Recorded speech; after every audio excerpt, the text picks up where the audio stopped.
Akaswani Imphal Ningthoukhongjam Suni na pau pazari Security Force na rajya sigi tongan mafamsingdagi aina thingkraba lalolupsingi miyoising amasung kusukulai kaya phagatle Churachandpur amasung Tengnoupal jiladagi Security Force na heroin number 4 ni chingna polam kaya phagatle hairi amasung Bharat amasung Japan na matam chupada terrorism gi mayokta lepkani kaidawnungda terrorism gi thawngsing tumina yengduna leithokloi hairi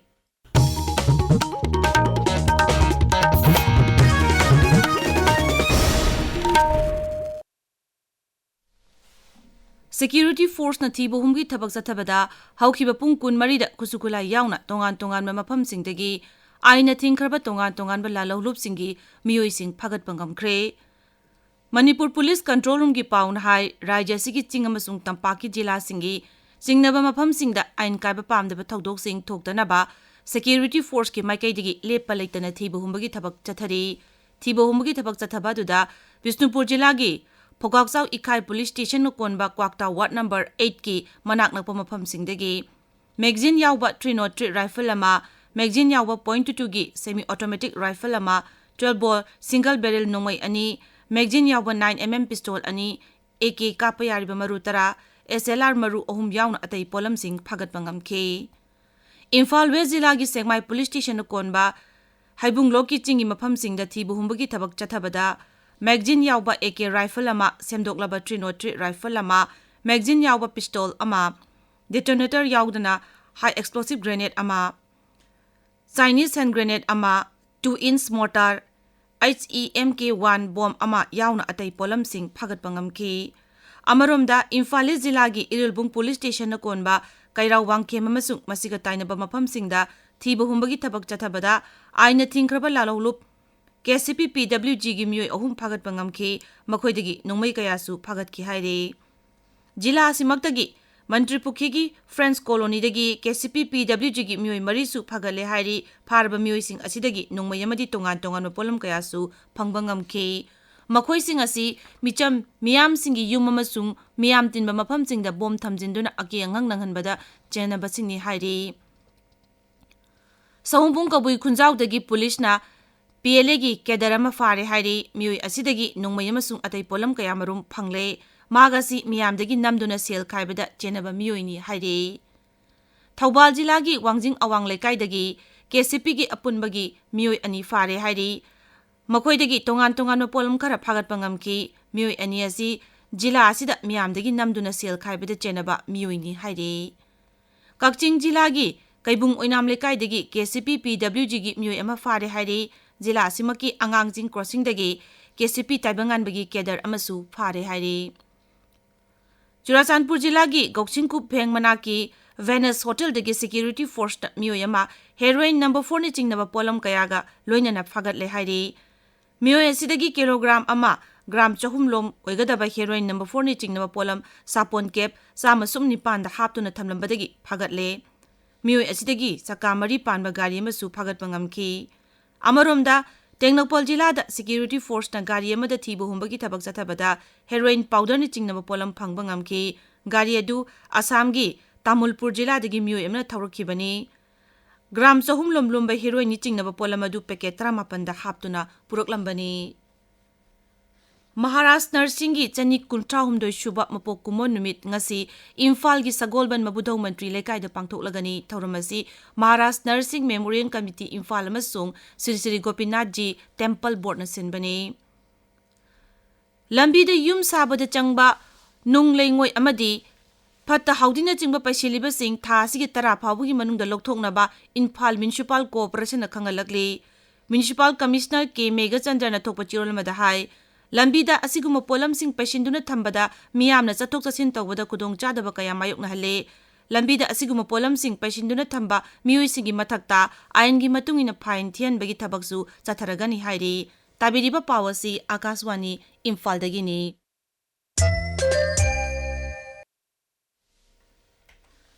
Bharat amasung Japan na matam supada terrorism gi mayokta lepkani kaidawnungda terrorism gi thawong sing tumina yengduna leithokloi Bharat amasung Japan gi mari hena chechilanaba amasung matam supada lamdam gi oiba wakhalon sing khananaba phungdoknaki ngaksel mantri Rajnath Singh amasung Japan gi ngaksel mantri General Nakatiga ngarang unaduna leibak anigi mari hena fagadanaba wari sanakre. Luchingba nina wari sanabaduda Landam asomda santi porongna wakalonda yumpham oiduna tengbang pinaba hengahanaba yanaki. Jammu Kashmir ke Pahalgam da terrorism attack chatharkiba adu Japan gi ngaksel mantri na yamna kanna yaningdaba phongdoki Sri Rajnath na hai. I would like to thank the government of Japan for their strong expression of solidarity with India in the wake of the Pahalgam terrorist attack. Excellency, I take this opportunity to compliment you for your immense contribution in deepening of the Indo-Japan defense relations. Haryana ki Mukhyamantri Nayab Singh Sanina Din Dayal Upadhyay Antyodaya Paribar Suraksha Yojana ki beneficiary 2,000 hembada makoi ki account singda lupa koti Marfutaruk Lak, Marfutrahumdogi Senpam Singh Hapkre, Haryana Sarkarna Dayalu Yojana Asi 2,000 April Amadagi Haudoki Bani, Taurang Asina, Ikang Kangodana Sikiba Mio Natraga, Lambi Kudongiba Tokta Siba Mioishinda, Tembanga Sipi Bani. Khelo India Youth Games da Karnataki Timna, Sanagi Takaman Taret, Amasung Lupagi Takaman Manga Pangduna, Kwaidigi Makokta Lady, Delhi Nasangagi Takaman Ani, Amasung Lupagi Takaman Amasung Senjengi Takaman Ama Pangduna Ani Shubuda Lady. Maharashtra na Sana Lupa Masung Senjengi Takama Mamam Pangduna Subada Lairi. Rajasthan na Mita Taragi Air Rifle Mixed Team Event da Sanagi Takaman Laure. Indian Premier League tangasi Mumbai Indians amasung Gujarat Titans lambat thengnagani. Match asi ngasi numidang pung 8:30 da Wankhede Stadium da sanaragani. League asida Mumbai Indians na point 3 phangduna suba mafamda lairi. League asigi ngarang Sanakiba match da Sunrise Hyderabad amasung Delhi Capitals ani lambat thengnabada nongna maram oiraga sanaba lepki. Ngasi phongba pause singi maroiba pausingi damak hauzik Khaidem Geetchandra laire Geetchandra. Thagachari Suni. BJP ki North East in charge Sambit Patrana Manipur da lakheba Manipur da oiriba phibam asigi matangda opposition party Congress na phongdoke wafam sing amasung marak ki mikhal pangthoknaba gidamak sem sariba tadubi assembly constituency ge final electoral roll phongkheba yauna tongan ba pausing ngasi Manipur da phongba pausi singe han balamaida maruiba pausing oina phongnari pausing asi tongan ba mong da headline tawduna Shanghai Express Manipuri amasung English edition pongnapam People's Chronicle Naharol Gi Thaudang Huyalan Pau Sana Laibak Imphal Free Press Manipur Mail amasung Kanphu Mail pause sing asigi han balamaida maruiba pausing oina phongnari Sambit Patra Manipur da lakhebagi pau asi Shanghai Express Manipuri edition da Sambit Patra ki khongchat unaba yaba unakhre haidok odi yadri haiba pau amasung viral oikhiba video tape ki hearing anauba forensic report kaukre haiba pauna ahanba amasung anisuba headline tawduna phongli pausing asi tonganba mongda headline tawduna Shanghai Express English edition dasu ahanba amasung anisuba headline tawduna phongli center na anauba lengak sambak trabadi governor da claim tawragani haiba BJP ki MLA Lauren Bam Rameshwar na phongdokiba wafam pongnapam pausig ahanba lamaida phongli Modi na miyam ge awabadagi election na hena luna lawi haina Congress na phongdoke wafam su pongnapam pause ge han balamai da phongli pausimak tongan bamong da headline tawduna People's Chronicle pause ge han balamai da su phongli Governor na National Highway Project sing batam chana loshina ba khangan khre highway pau nahal ge thodang pause ge han balamai da phongli pausimak sanlaibak pause ge han balamai da tongan bamong da headline tawduna phongli Manipur Mail da su pausimak tongan bamong da headline tawduna phongli High Court na judgment reserve tawba ahanba election petition Subhasandra versus KB haiba pau huelan pau ge ahanba lamai da phongli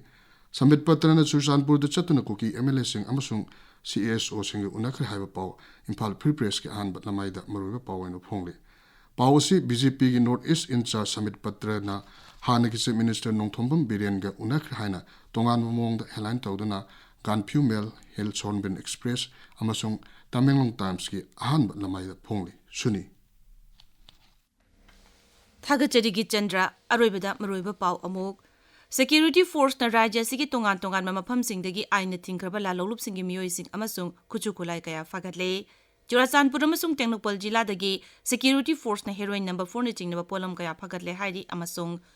Bharat amasung Japan na matam chupata terrorism gi mayokda lepkani Kaidawnungda terrorism gi thawong sing tumina yengduna leithokloi hairi pauloi jare